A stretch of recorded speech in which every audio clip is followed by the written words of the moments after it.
Saur Allah di Al-Qur'an, innama yuwaffas sabiruna ajruhum bighairi hisab. Pastina jalmi-jalmi nu sabar teh dipangalo disampurnakeun pahalana teu aya batasanana bighairi hisab.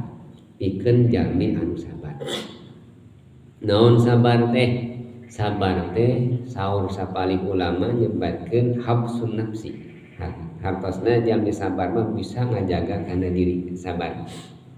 Kanjeng Rasul perang Badar rongkah. Tah eta ka sahabat nyarios ieu. Sahabat urang teh geus perang. Perang leutik eta teh. Padahal perang Badar ageung.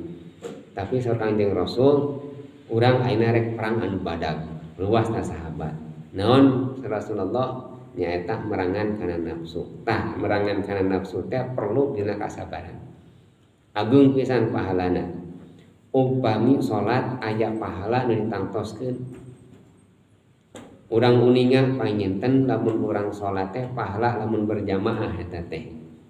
Aya nu nyebatkeun 25 derajat.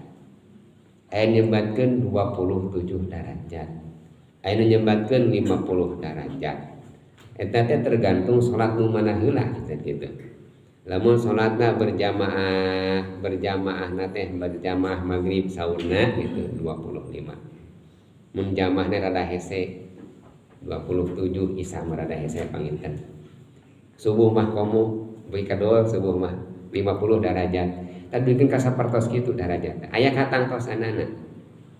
Pahala saum aya katangtosanana. Pahala zakat aya katangtosanana. Pahala haji aya katangtosanana. Tapi pahala sabar mah innama yuwaffas sabiruna ajruhum bighairi hisab. Pahala sabar mah teu aya batasanana. Kumaha Allah ka jalmi anu sabar teh. Jalmi sabar dina salat teu tiasa ditangtoskeun pahalana.